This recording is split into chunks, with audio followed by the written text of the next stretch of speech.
Hey guys, welcome back. This episode is quite a special one. Personally, I dedicate more attention and more time to this category, which is the bourbon category. Today we're gonna mention a bit of everything, and especially the production of bourbon and what it makes it so different or special respect just a whiskey. We're obviously gonna mention what a whiskey is and the law behind that category, but especially the bourbon law. And we will even mention a bit of history, covering just the main points that are important and the person or the fact that had a greater impact for the production of bourbon as we know it today. So I hope you sitting comfortable and you have something to try along. If you don't have none of those, well, just get one, they're great. But any bourbon will be fine for now until we get to the category Kentucky Straight Bourbon and we can check the different out.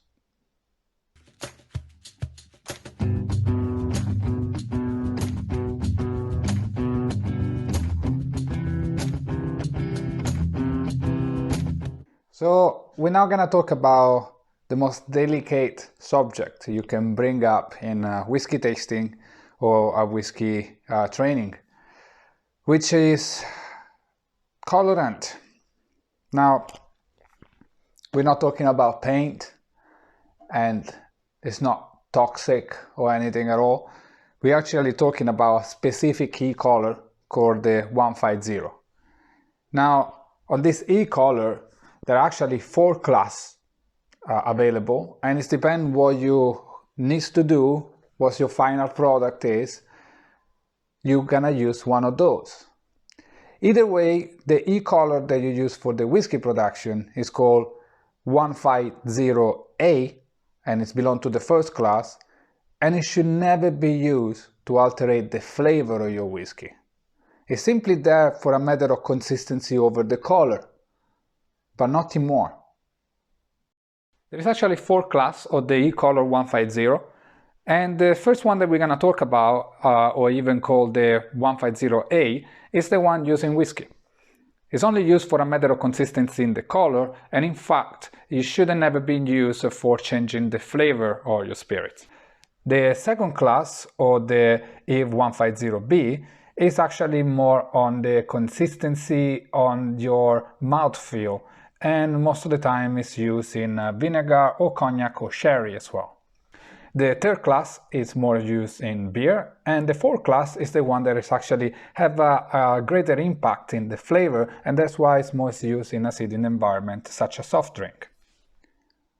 Well, now that we know what colorants are, if you're still concerned about not adding any additional color or flavor into your body, well then, bourbon is definitely your drum. Not just bourbon, but anything in US or American whiskey that have the word straight in the label, straight rye, straight wheat, nothing else but water is allowed into the liquid. Now, straight or especially bourbon are special whiskey, and to get that title you need to earn that name. So let's now talk about what you need to do step by step to call your whiskey bourbon. Bourbon is an American spirit and by default can be made everywhere you like in the United States, even though 95% of the production comes from Kentucky. In your bourbon you have to use at least 51% of corn. The rest of the grain that you use in your mash is really down to you, and will actually determine the subcategory of bourbon, which will guide your consumer based on specific flavor they might prefer. When you distill bourbon, you cannot distill more than 80% ABV, and that's because, as we mentioned before, other spirit category will distill in high temperature, stripping down a lot of flavor from the main ingredients. But in bourbon you want to keep that flavor from your mash, because every single grain that you use in your recipe is determinate for the final result. The type of barrel that you're gonna use is always a brand new charred oak barrel. And when it goes into the barrel, it cannot be higher than 62.5 ABV.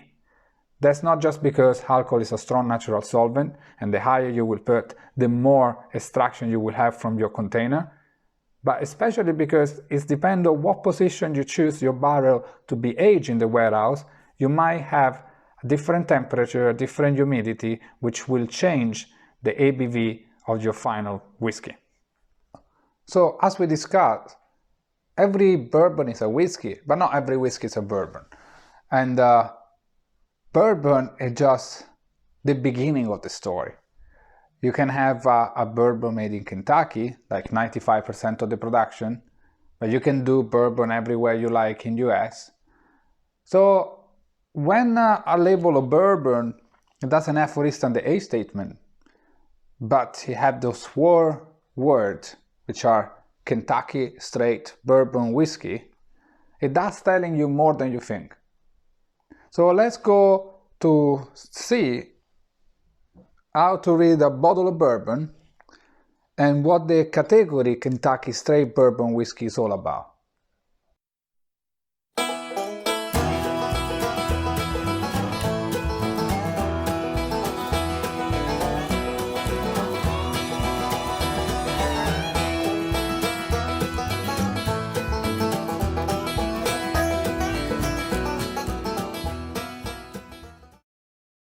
The first word we're gonna looking for is the word whiskey.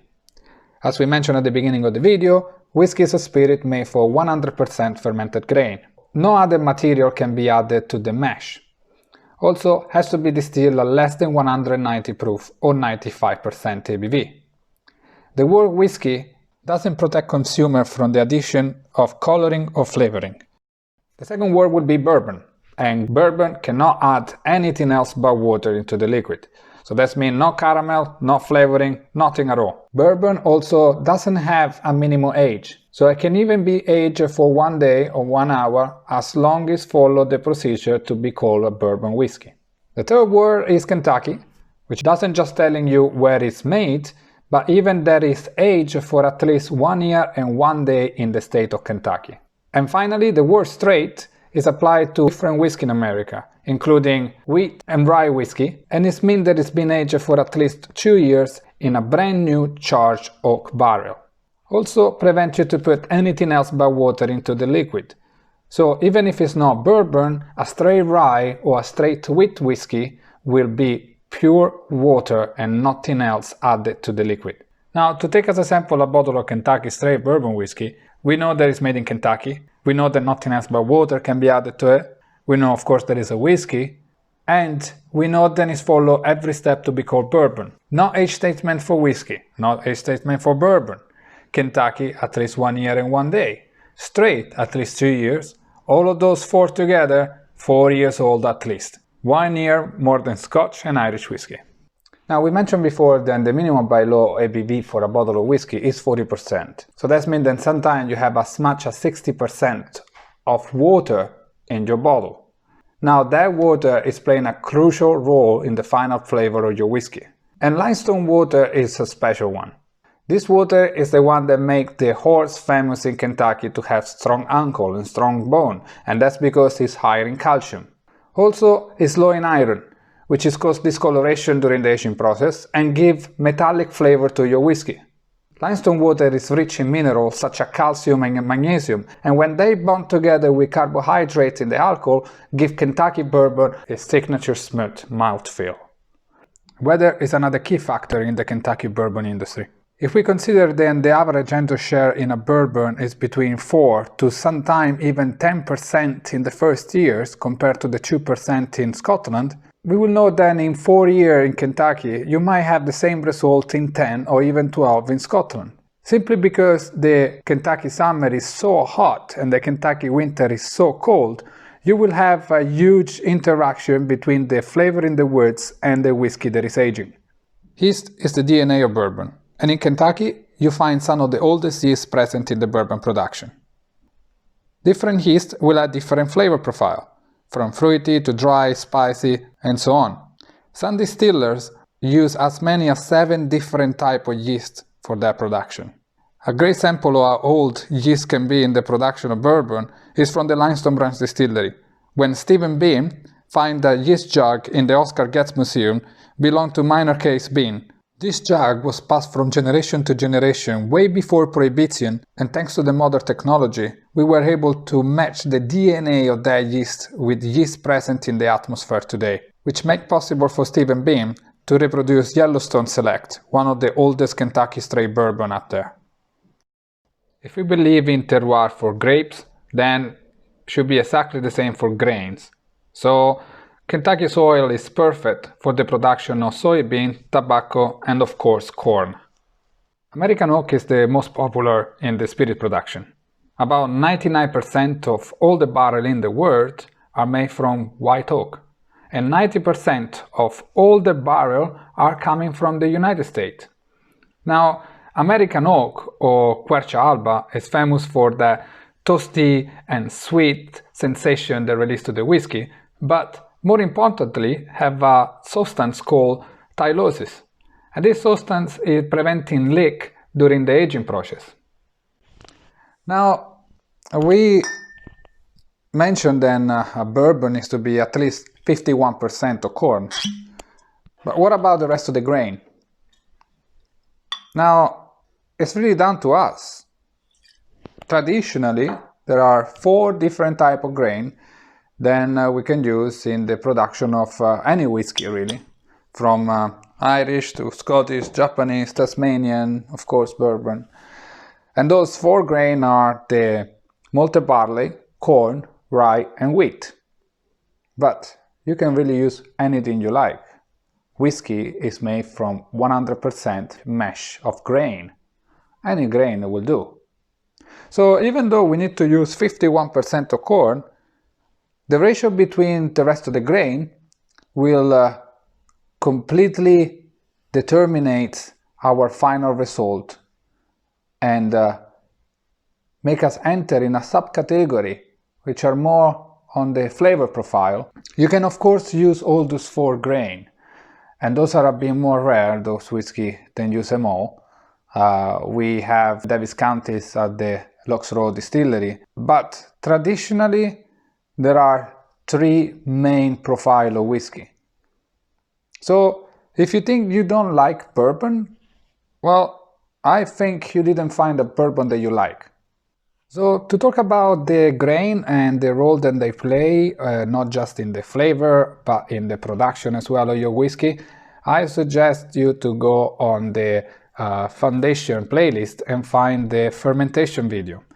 And you will see a bit more in depth how different those grain are and how different the final result can be depending on which one you use as majority for your mash. In the specific for bourbon whiskey, we have 3 main ratio of mash that you will find. The first one, just for a matter of history position, it will be the heavy rye bourbon. Now, the heavy rye is anything considered between 20 to 35% in the mash. At the moment, the higher rye bourbon you can find is about 35% rye in the mash. Obviously, the rye will add that spicy note, give it a bit of a kick on your whiskey, but rye as well have a dry, short finish respect to the grain.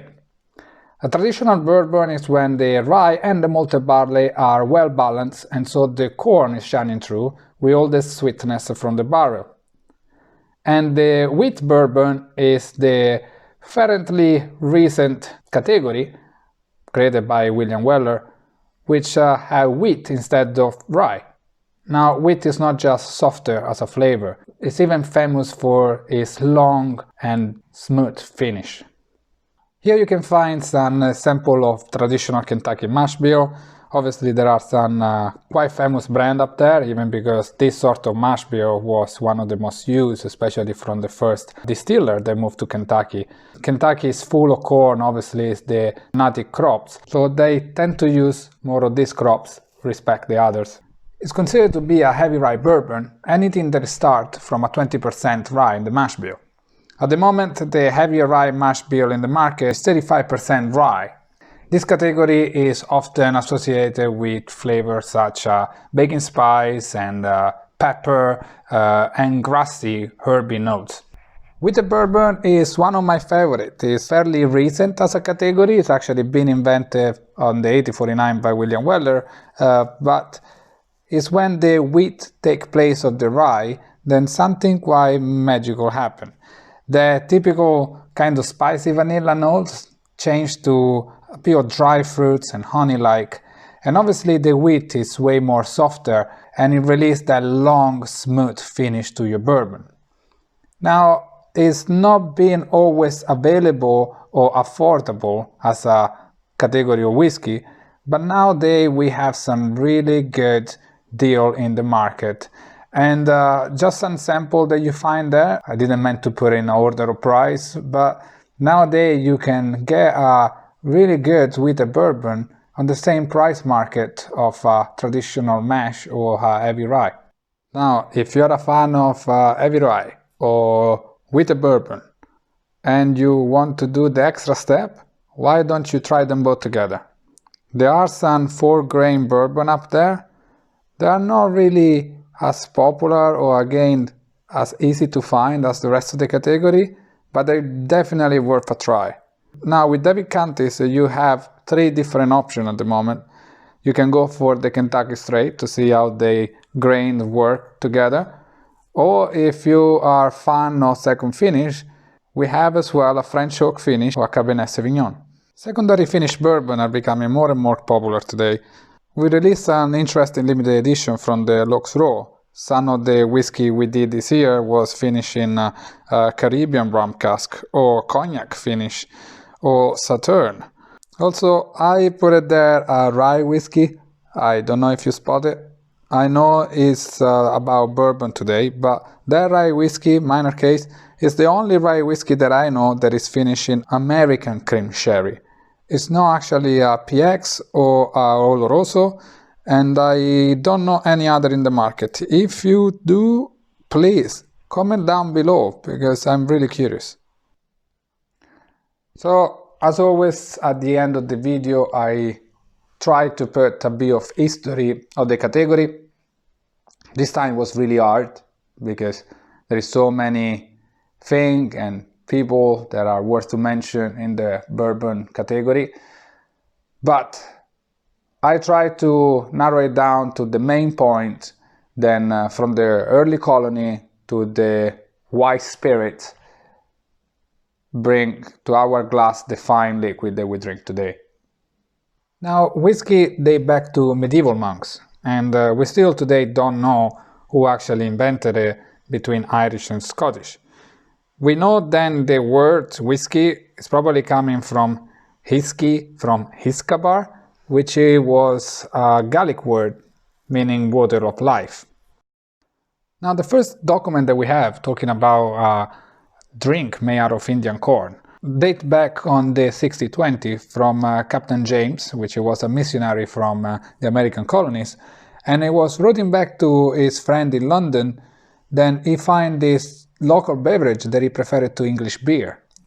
Now, English beer back in the day was one of the finest drink you could have, considering fermented liquid was way safer than drinking water. One of my favorite phrase, which supposedly came from Benjamin Franklin, was, "In wine there is wisdom, in beer there is freedom, and in water there is bacteria." Now, the word bacteria actually came only after with Louis Pasteur on the 1870s, so probably it wasn't from Benjamin Franklin, but you get the idea.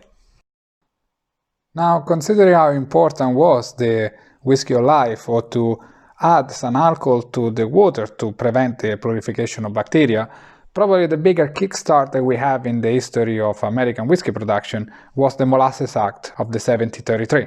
Early colony couldn't afford to pay the importation tax on brandy, whiskey, or any sort of alcohol, so this eventually motivated a local farmer, a guy that had a lot of lands with a lot of rye, then he didn't know what to do with it, to hire a Scotchman to produce a whiskey made with the local crops. This guy invented the first American whiskey, which was a rye base, and eventually made it so popular that it became a president. We're talking about George Washington.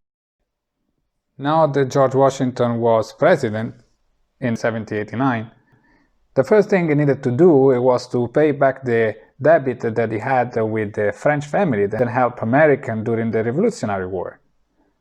Now the debt was quite big, about $54 million, and this French family was the monarch under the name of Bourbon.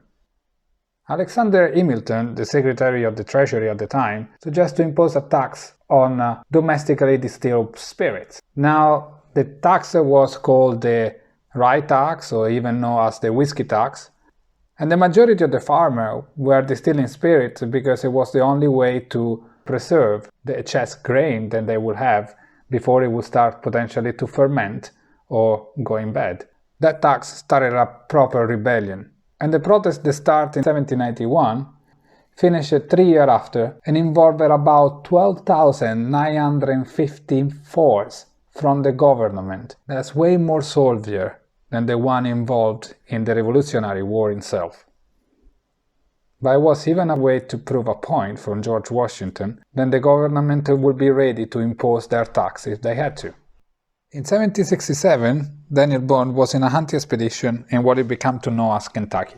He found this beautiful land with this local golden crop and water which was naturally filtered and safe to drink. Later on, in 1780, William Barnes held a lottery of 33 plots of land. Everyone could apply to get a plot. The only requirement was to build an house and clear the property. Also, to grow the local crops, corn. This law was even known as the Corn Pact and the Cabin Right of 1779. So from a small village to the first town, which took the name from William Barnes, Bardstown today is known as Bourbon Capital of the World, and it's where you can find the Locks Road Distillery. After the Whiskey Rebellion, farmers from Maryland and Pennsylvania start to move to Kentucky to try to get away from the control of the government. One of those farmers was the world-famous Jacob Beam, which thanks to the Corn Pact and the Cabin Right, started a whiskey production based on the native crops. Corn. Whiskey back in the day was clear, wasn't even aged, so the sweet flavor and the smooth sensation was coming from the main ingredient, corn, which will distinguish it from the whiskey that people used to drink back then and will make Kentucky so famous. On the early day of whiskey trading, every barrel then will be shipped in the port will have the stamp of where it was made. So obviously whiskey made in Kentucky will have that stamp with them. That's how people start to associate good whiskey from Kentucky or Kentucky bourbon as better quality. In 1827, the American Temperance Society was founded. It was a group promoting the women's right, temperance, and the abolition of slavery. However, after a while, the temperance group pressed for the mandatory prohibition of alcohol. At that time, an average man of 15 years old would have drunk yearly about 90 bottles of bourbon. In 1838, we will start to see the modern method appearing on the production of bourbon.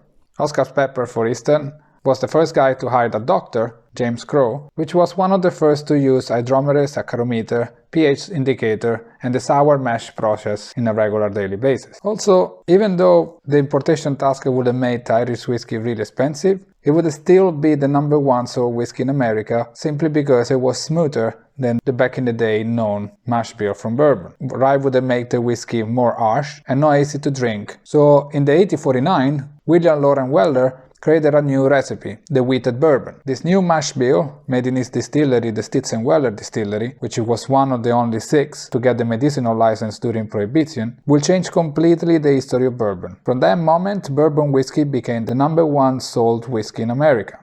Before the 1879, barrels used to be stocked one on top of each other until the pressure from the barrel and the weight of the liquid, it will make them collapse and sometimes create this lake of liquid fire in Kentucky. Yeast maker will keep a bit of the yeast just in case some accident like this will happen. And that will happen quite often. In 1879, Frederick Stitzel patented the traditional warehouse system still using today. This new warehouse will completely change the game, creating a new profile of whiskey based on the humidity and temperature of the position of the warehouse.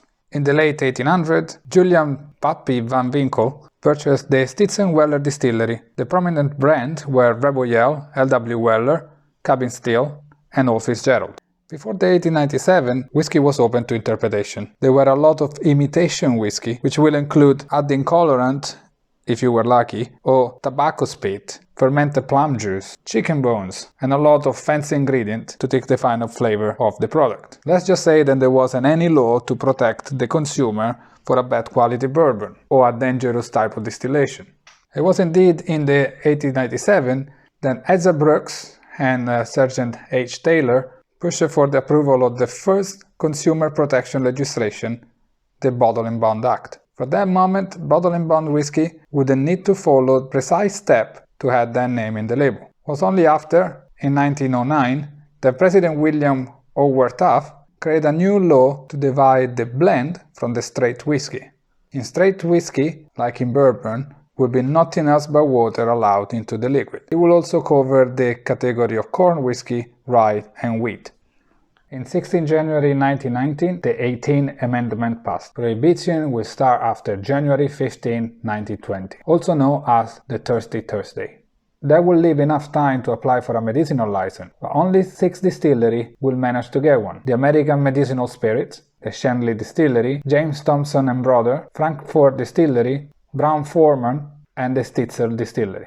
Now, as you guys know, I'm a big fan of good quality bourbon, and I'm particularly proud of what we do. In the previous videos, you'll find a virtual distillery to our 2 distilleries, the Locks Road Distillery in Bardstown and the Limestone Branch Distillery in Lebanon, Kentucky. At the Locks Road Distillery, we do a lot of different profile of bourbon, from wheated bourbon to traditional mash bill to second finish, single barrel, limited edition. It's quite a lot of things going on there. Locks Row is the house of brands such as Rebel Yell, Ezra Brooks, Devin Canty, Devin Nicholson, and many others. And our head distiller is Joe Rampert, which is also a food engineer and is one of the most talented and younger distillers in the industry. The Limestone Branch is the smallest production of bourbon I ever had the pleasure to see with my eyes. We're talking about 400 barrels in 1 year, so about 1 barrel a day. The grain are locally sourced, and they are fermented using our original family yeast dating back before Prohibition. It's an alembic copper postil operation, and every bottle is hand-filled and hand-labeled. Also, it's the only Beam-owned distillery in Kentucky. Well guys, that is the end of our video, and I wanted to thank you personally to make it so far. That means that I succeed with my mission, which was to share the passion and love and respect that I have for this category. Also, if you like the video, please subscribe, because we're gonna pick randomly one of you and send home some of those cool gadgets. You might get the same jumper that I'm wearing right now, or some of those hats. Not that one, that's my hat. But please share the video with your friend, especially with people that are not yet in the category. I might change their minds, or they might give me a chance. That would be an honor. And also, if you are by any chance in UK, well, give me a shout. I'm particularly proud of our portfolio, and I have some bottles that are not as easy to find in the market. So please get in contact. I'm saving a little drum for you. You have a little glass with your name on it. Don't be a stranger, and look after yourself.